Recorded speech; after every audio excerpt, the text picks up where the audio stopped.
You strike a lighter without thinking. A small flame appears.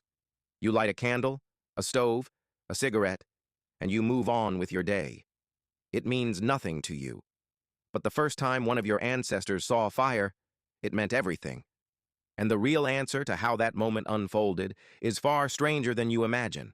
This is not a story about invention. Nobody sat down one day and decided to build a fire. That idea is comforting. It is also wrong. The truth starts somewhere else entirely, somewhere far more frightening. Picture the African savanna, more than 1,000,000 years ago. Lightning splits the sky. It strikes dry grass. Flames spread fast, low and orange across the land. Every animal runs, every animal except one. Your ancestors did not run toward the fire out of courage. They were drawn to what came after it.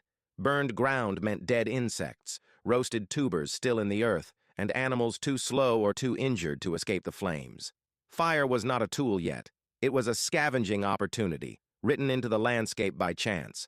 Anthropologist Richard Wrangham has spent decades studying this exact threshold. His research suggests that early hominins were not firemakers at first. They were fire followers. They trailed the burn line the way vultures follow a storm, picking through the wreckage for food that had, in effect, already been cooked by nature. Why does that detail matter so much? Because it changes everything about your brain. Wrangham's cooking hypothesis argues that the shift toward eating cooked food, even accidentally scavenged cooked food, unlocked something enormous. Cooked meat and cooked starches are dramatically easier to digest than raw ones. The body spends less energy breaking them down. That saved energy has to go somewhere.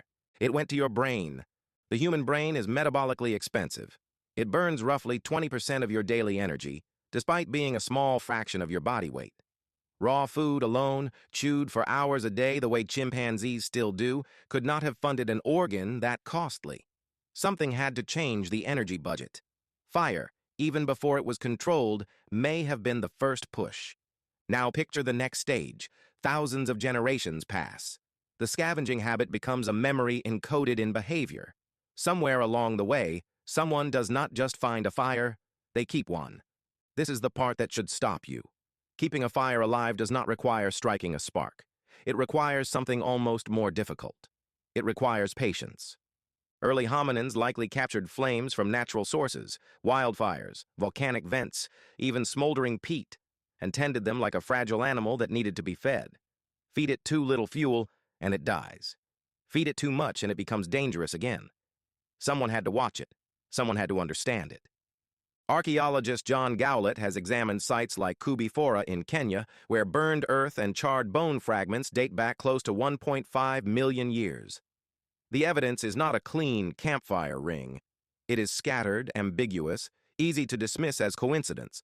But the pattern repeats across multiple layers of sediment over long spans of time in ways natural wildfires don't typically produce.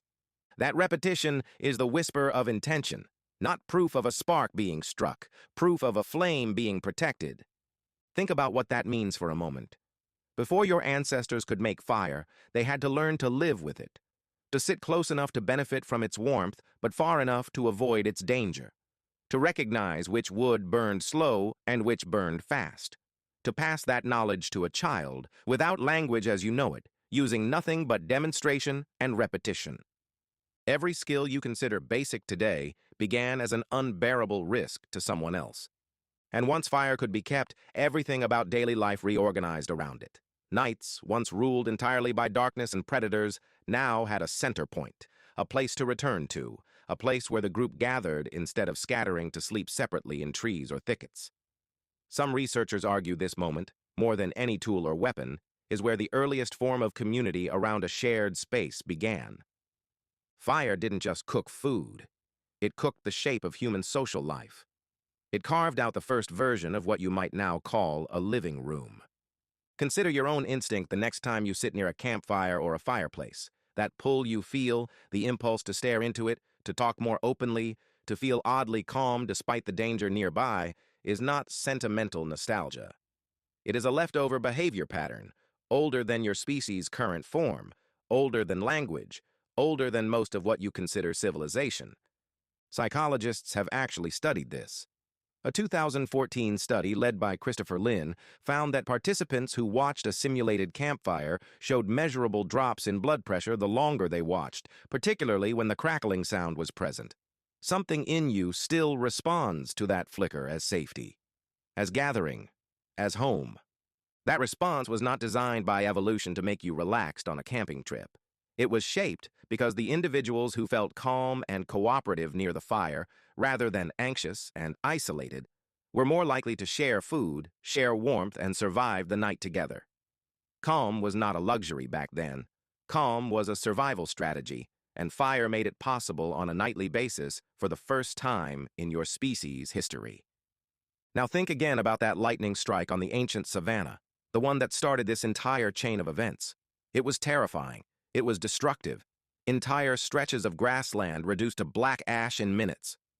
Every instinct in every other species said run and never look back. But somewhere in that moment, in a creature not yet fully human, a different instinct took hold. Curiosity outweighed fear, just barely, just long enough to walk toward the smoke instead of away from it. That single override, fear giving way to investigation, may be the true origin point of nearly everything that followed. Cooking, community, language shared around a fixed gathering place, nights that felt survivable instead of endless. So here is the truer answer to how it started. It wasn't a genius ancestor rubbing two sticks together in a flash of inspiration. It was something slower, messier, and far more human. It was a species learning, generation after generation, to stop running from the thing that could destroy them and start understanding it instead. You strike a lighter without thinking, but somewhere behind that flame is a story of scavenged ash, tended embers, and a single walk toward the smoke that changed what your brain, your nights, and your sense of home would become.